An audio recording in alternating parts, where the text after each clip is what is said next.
কারণ আমরা ভালো খেলে কিন্তু জিতছি। সবচেয়ে বড় চ্যালেঞ্জটা কি ভেন্যু, নাকি এখন আসলে কোন জায়গাটায় আমরা বেশি একটু হলেও বাধা পাচ্ছি টাইগাররা? আমার মনে হয় যে expectation level is very high. আমরা একটু অস্ট্রেলিয়ান ক্রিকেটারদের নিয়ে কথা বলতে চাই। প্রথম টেস্টে হারের পর তারা কিছুটা বাহানা দেখিয়েছিল যে বাংলাদেশি ক্রিকেটারদের খুব একটা ভিডিও পাওয়া যায়নি বা তাদেরকে নিয়ে যে বিশ্লেষণ করার যে ব্যাপারটা সেটা তারা করতে পারেনি। এখন তো তারা প্রত্যেককে খুব ভালো মতো চেনে। যদি কোনোভাবে যদি এই টেস্টটাও তারা হারে, আমরা তো সেই প্রত্যাশা করছি যে টাইগাররা সেটা দেখিয়ে দিবে। তো তখন কি তাদের এই বাহানা দেওয়ার সুযোগটা আছে কিনা, মানে তারা যে বাহানা খুঁজছে? না, আমার মনে হয় যে অত কিছু না চিন্তা করে বাংলাদেশ যদি যেভাবে টেস্ট ম্যাচ খেলার, যেভাবে তারা খেলা দেখিয়েছে, যেভাবে খেলতে পারে, টেস্ট ম্যাচের মেজাজ আমরা আস্তে আস্তে আয়ত্ত করছি। এই টেস্ট ম্যাচ খেলার পরে, জেতার পরে, মানে খেলার পরে কিভাবে আমরা খেলি, কারণ এখনও প্রমাণ করার কিন্তু অনেক রয়েছে। আমরা এখনও কিন্তু আশেপাশেও নেই একটা প্রতিষ্ঠিত টেস্ট ম্যাচ টেস্ট টিম হওয়ার জন্য যা যা লাগে। আমরা ৫-৬ বছর যদি সমানে যদি এভাবে খেলে যেতে পারি, আপস অ্যান্ড ডাউটস হোক, জিম্বাবুয়ের সাথে হেরেছি, that was also a learning thing, and that helped us. So আমার মনে হয় যে প্রত্যেকটা টেস্ট ম্যাচ থেকে যেগুলো শিক্ষণীয় যদি কিছু থাকে সেটা পরের টেস্ট ম্যাচে আমরা প্রয়োগ করি। আমার মনে হয় যে বাংলাদেশ সদূর ভবিষ্যতে উইল বিকাম, তখন বাংলাদেশ প্লেয়ারদের ডিমান্ড বেড়ে যাবে, বাংলাদেশ টিমের ডিমান্ড বাড়বে। অস্ট্রেলিয়াও চাইবে তারা যেন এমসিজিতে, অ্যাডলেডে, ব্রিসবেনে এবং পার্থে যেন খেলে। ইংল্যান্ডের অলরেডি ডাক এসছে লর্ডসে খেলার জন্য। সো আমরা আস্তে আস্তে অল্প অল্প অল্প করে কিছু কিছু আমরা অর্জন করছি। এই ধারাবাহিকতাটা আমার কাছে আমার মনে হয় বেশি important than trying to go and win series and in the process যদি আমরা জিতে যাই, জিতে গেলাম, কারণ আমরা ভালো খেলে কিন্তু জিতছি। আমরা যে টেস্ট ম্যাচটা জিতেছি, এমন কোথাও আমার মনে কোনো ফাঁক রাখে নাই বাংলাদেশ দল। একটা পরিণত টেস্ট দল কিংবা একটা টেস্ট টিম, একটা ডিজার্ভিং টেস্ট টিম যেভাবে খেলার, I think they left no stone unturned to prove that yes, we are actually reaching there as a... Breaking news! Airtel এখন Circle! বাংলাদেশকে নিয়ে অনেক বেশি প্রশংসা হচ্ছে। আমরা আসলে খুব একটা তারপরও তৃপ্তির ঢেকুর তুলতে পারিনি। এই জন্যই যে নিঃসন্দেহে চ্যালেঞ্জ তো অপেক্ষা করছে। সবচেয়ে বড় চ্যালেঞ্জটা কি ভেন্যু, নাকি এখন আসলে কোন জায়গাটায় আমরা বেশি একটু হলেও বাধা পাচ্ছি টাইগাররা? কোনটা ভয়ের কারণ এই মুহূর্তে আমাদের জন্য? আমার মনে হয় যে expectation level is very high.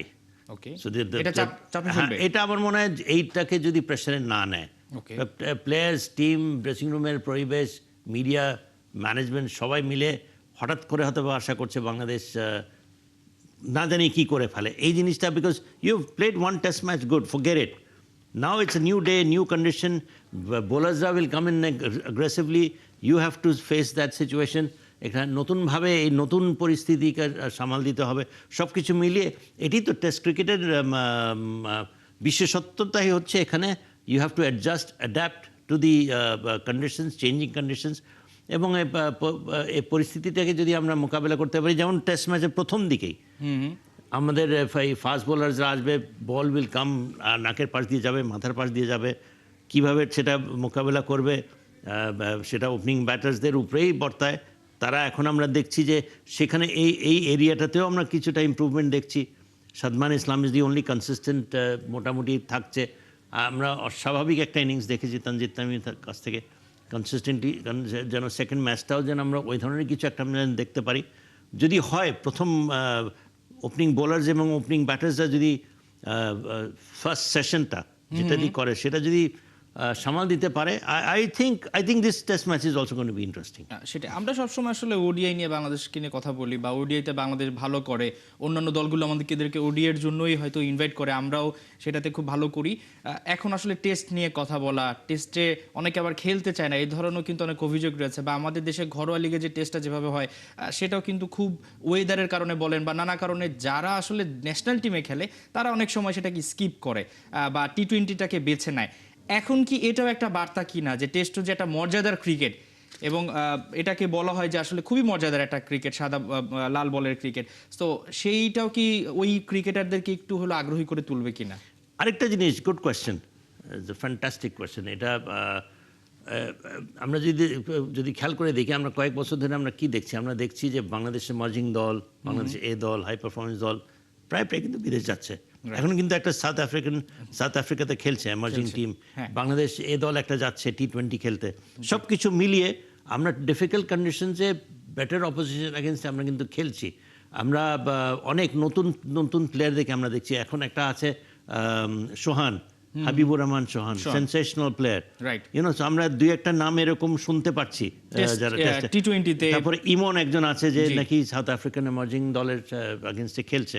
So he is goat 3 wickets in both innings. So এরকম অনেক প্লেয়ার যাদের আমরা নাম শুনিনি তারা সুযোগ পাচ্ছে কেন?